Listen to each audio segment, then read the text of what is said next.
یا رسول اللہ کہا جاتا ہے، دیکھیے یہ ویسے نہیں کہتے، قرآن کہتا ہے یا ایھا الرسول، یا ایھا النبی، یاسین۔ اگر یہ جملہ شرک ہوتا تو رب کبھی شرک نہ کرتا، سیدھی سی بات۔ اللہ قرآن میں یا رسول کبھی نہ کہتا، یا یحییٰ کبھی نہ کہتا، یا موسیٰ کبھی نہ کہتا، یا عیسیٰ کبھی نہ کہتا، یا ابراہیم کبھی نہ کہتا، یا ایھا الذین آمنوا کبھی نہ کہتا۔ تو یا کہنا جرم نہیں ہے۔ اب آگے چلیے، کہا جاتا ہے یا حاضر کا صیغہ ہے، حاضر چیز نظر آتی ہے، حضور نظر نہیں آتے، لہذا یا نہیں کہہ سکتے، سوائے اس دلیل کے کائنات میں ان کے پاس کوئی دلیل نہیں۔ یہ بھی میں بتا دوں تو میں اس دلیل کا رد 2 منٹ میں کر دیتا ہوں کہ بھئی اگر یہی بات ہے کہ حضور چونکہ نظر نہیں آتے تو جو چیز نظر آئے اسے یا کہتے ہیں، تو اللہ نظر آتا ہے تو پھر یا کیوں کہتے ہیں یا اللہ؟ اس کا مطلب یہ ہے کہ ضروری نہیں ہے جس کو یا کہا جائے وہ نظر بھی آئے، ٹھیک ہے؟ دیکھیے آپ جب قبرستان سے گزرتے ہیں تو کیا کہتے ہیں؟ جس کو پتہ ہے وہ بتائے، کیا کہتے ہیں؟ السلام علیکم۔ یہ یا کیوں کہتے ہیں آپ؟ یا کیوں کہتے ہیں؟ آپ کہتے ہیں اس لیے کہ کیونکہ آرڈر ہے کہو، تو جیسے ادھر آرڈر مان لیتے ہو ادھر آرڈر بھی مان لو نا بھائی۔ یا اہل القبور، سلام ہو تم پر، یا اہل القبور، اے قبر والو۔ تو اگر قبر والوں کو جو مرے ہوئے ہیں، دادا دادی نانا نانی، کوئی مسلمان اس کو یا کہہ سکتے ہیں تو سب کے امام محمد رسول اللہ کو کیوں نہیں کہہ سکتے؟ یہ کیسے سن لیتے؟ کہا جی رب سنواتا ہے، تو انہیں بھی رب سنواتا ہے۔ انہیں بھی کون سنواتا ہے؟ بھائی میرا اور آپ کا سلام قبر والوں تک کون پہنچاتا ہے؟ اللہ پہنچاتا ہے۔ تو اسی نظریے سے کہا کرو الصلاۃ والسلام علیک یا رسول اللہ، لبیک یا رسول اللہ۔ یہ اسی نظریے سے کہا کرو کہ رب ان کو ہمارا سلام اس نے بندوبست کیا ہوا ہے نا، وہ چاہے تو وہ حدیث پاک فرشتوں کے ذریعے پہنچا دیتا ہے، وہ چاہے تو کہانی ایسے بنا دیتا ہے کہ ہم یہاں سے پڑھیں وہ مدینے سنیں۔ ان کی اعلیٰ سماعت پہ لاکھوں سلام۔ سنواتا کون ہے؟ اللہ۔ تو بہرکیف یہ آپ یا اہل القبور کہتے ہیں، دلیل اس کا کوئی جواب بندہ دے سکتا ہے؟ لوگ کہتے ہیں یا ابو بکر نہ کہو، یا علی نہ کہو، یا عثمان نہ کہو، یا عمر نہ کہو، یا غوث نہ کہو۔ میں کہتا ہوں وہ تو بڑی ہستیاں ہیں نا، تم تو قبر والا عام آدمی ہو گناہگار، اس کو بھی یا اہل القبور کہہ دیتے ہو۔ وہ عام آدمی یا کا مستحق ہو سکتا ہے تو خاص آدمی کتنا یا کا مستحق ہوگا؟ پر عقیدہ کیا ہونا چاہیے اور کیا ہوتا ہے کہ ہم جب ان کو پکارتے ہیں بلاتے ہیں یا اہل القبور، یا رسول اللہ، یا غوث، کچھ بھی کہتے ہیں تو ہمارا اللہ ان تک آواز پہنچا دیتا ہے۔ اچھا اسی طرح آپ نماز پڑھتے ہیں تو نماز میں آپ کہتے ہیں تحیات للہ والصلوات والطیبات والسلام علیک ایھا النبی۔ اس کا مطلب ہے سلام ہو آپ پر یا نبی۔ جیسے آپ باہر کہتے ہیں نا یا نبی سلام علیکہ، تو نماز کے اندر عربی میں کہتے ہیں السلام علیکہ ایھا النبی۔ ایھا اور یا کا ایک ہی ترجمہ ہے، بالکل ایک ہی۔ تو یہ کیسا ہو سکتا ہے کہ باہر ایک جملہ شرک ہو اور نماز کے اندر شرک نہ ہو؟ کئی لوگ کہتے ہیں ادھر جا کر یا رسول اللہ کہا کرو، کہہ لیا کرو، ادھر نہ کہا کرو۔ حیرانگی ہے، یہ کون سا شرک ہے جو وہاں نہیں ہوتا اور یہاں ہوتا ہے؟ شرک تو کائنات کے ہر ذرے پہ شرک ہی ہوتا ہے جہاں پہ کیا جائے۔ لہذا ایسا نہیں ہے کہ حضور کی قبر انور پر کوئی کہے الصلاۃ والسلام علیک یا رسول اللہ تو شرک نہیں ہے۔ نہیں، یہ کیا بات ہوئی؟ یا رسول اللہ آپ کہتے ہیں حاضر کا صیغہ ہے، آپ حاضر مانتے ہیں حضور کو؟ نہیں، تو پھر قبر پر کیسے حاضر مان لیا آپ نے؟ آپ تو کہتے ہیں وفات پا گئے، وفات پا گئے۔ نہیں قبر میں زندہ ہے۔ بھائی چلو ٹھیک ہے، تو قبر کدھر ہے؟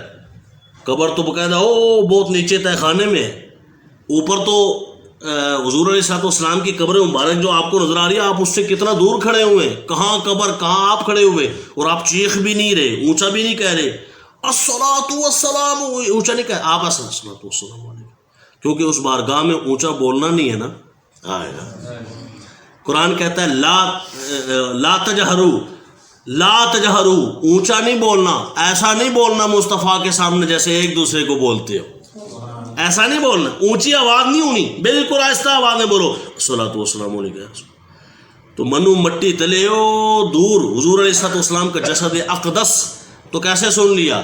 جس رب نے وہاں سنا لیا اس رب نے یہاں سے بھی سنوا لیا۔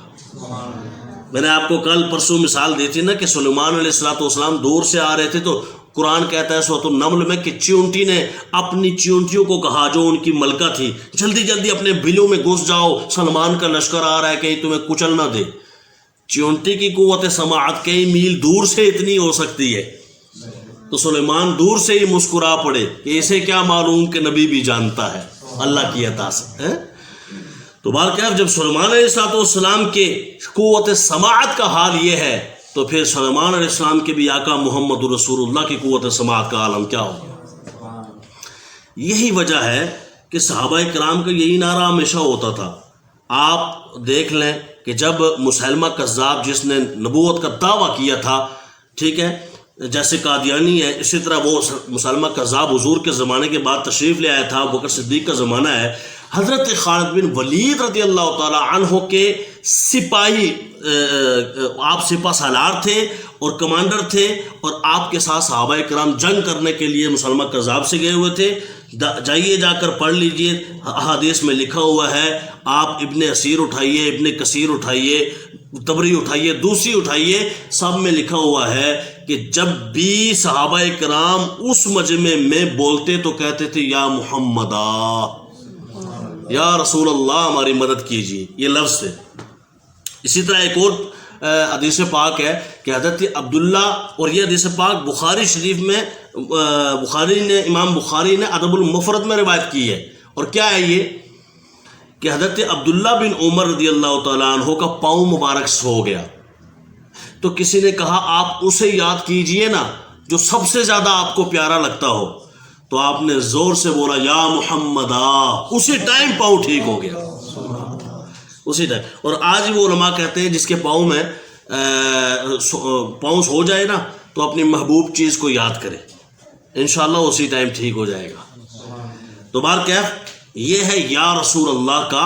بہت سارے دلائل ہیں ہمارے پاس، اگر دلائل دینے پہ آئیں تو ہمارے پاس دلائل کے انبار ہے قرآن و سنت کی روشنی میں، الحمدللہ رب العالمین. تو بس فقط اتنی بات ہے، جب بھی آپ یا رسول اللہ کہیں گے، بلائیں گے، پکاریں گے، یہ صحابہ کی سنت ہوگی، اور صحابہ کی سنت سمجھ کے پکاریں گے، میرا اللہ ان تک آواز پہنچا دے. ٹھیک ہے، یہ نیت رکھنی ہے.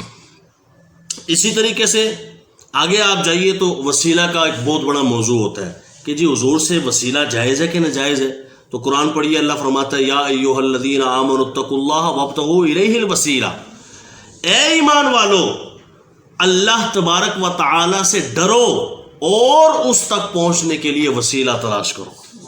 یہ بھی قرآن پاک کی آیت ہے، اس تک پہنچنے کے لیے وسیلہ تلاش کرو. اب اللہ کہتا ہے وسیلہ تلاش کرو، بندہ کہتا ہے توبہ توبہ، اللہ کو کیا وسیلے کی ضرورت. تو یہ اسی سے پوچھو قرآن میں کیوں کہا ہے. بھائی ڈائریکٹ اللہ تک پہنچ سکتے ہو، اچھی بات ہے، ٹھیک ہے، وہ قبول کر لے پاؤں ڈائریکٹ تو دی مرضی ہے، لیکن وہ کردہ نہیں قبول. انہیں ایک قانون رکھے ہے، اس نے ایک نظام رکھا ہے، اس قانون کے تحت جو اس کی بارگاہ میں آتا ہے وہی اس کو سونا لگتا ہے. یہ دیکھیے نا، معاف کرنے والا کون ہے؟ زور سے بولیے کون ہے؟ لیکن قرآن پڑھیے، اللہ تعالیٰ فرماتا ہے وَلَوْ أَنَّهُمْ إِذْ ظَلَمُوا أَنفُسَهُمْ جَاءُوكَ فَاسْتَغْفَرُوا اللَّهَ وَاسْتَغْفَرَ لَهُمُ الرَّسُولَ لَوَجَدُوا اللَّهَ تَوَّابًا رَحِيمًا. اللہ فرماتا ہے جب بھی گناہ کر بیٹھو تو گناہوں کی معافی مانگنے کے لیے اللہ کے پاس آؤ نا، اللہ سے معافی مانگو. تو طریقہ کیا ہے؟ فرمایا میرے محبوب کے دروازے پہ حاضر ہو جاؤ. ہائے ہائے، قرآن ہے. جاؤ کا محبوب اگر یہ تیرے پاس آ جائیں، بھائی تیرے پاس، جیسے اللہ کے پاس کیسے جاتے ہیں؟ بیٹھے بیٹھے چلے جاتے ہیں نا تصورات میں، تو مصطفیٰ کے پاس بھی بیٹھے بیٹھے تصورات میں چلے جائیں. ٹھیک ہے، جیسے میں نے آپ کو دلیل دی تھی قرآن سے کہ حضور ہم سے دور نہیں ہے. قرآن نے حاضر ناظر کے اوپر میں نے آپ کو یہ دلیل دی تھی. قرآن سورۃ توبہ میں اللہ فرماتا ہے قُلِ اعْمَلُوا فَسَيَرَى اللَّهُ عَمَلَكُمْ وَرَسُولُهُ، تم جو بھی عمل کرتے ہو اس عمل کو قیامت تک اللہ اور اس کا رسول دیکھتے رہیں گے. جو عمل کرو گے اللہ بھی دیکھے گا اور رسول بھی. یہ قرآن پاک کی آیت ہے، قیامت تک دیکھتے رہیں گے. تو حضور ہیں ہی نہیں تو دیکھیں گے کیسے؟ پتہ چلا حضور ہیں، کس صورت میں ہے وہ صورت بھی میں نے آپ کو بتائی تھی کہ حضور مدینہ پاک میں آرام فرما ہے جسم اقدس کے ساتھ. اگر کہیں پوری دنیا میں آنا جانا چاہیں تو پابندی رب نے نہیں لگائی، آ جا سکتے ہیں، لیکن آتے ہیں ہمیشہ. یہ عقیدہ نہیں، عقیدہ یہ ہے آ جا سکتے ہیں، اللہ تعالیٰ نے وہ پاور دی ہوئی ہے، لیکن ہیں مدینہ پاک میں. اور عقیدہ یہ ہے حاضر کے متعلق کہ علم کے اعتبار سے ساری دنیا کو جانتے ہیں، اس کا معنی ہے حاضر. اور وہاں بیٹھ کے ہی اللہ تعالیٰ سب کچھ دکھا دیتا ہے، اس کا معنی ہے ناظر.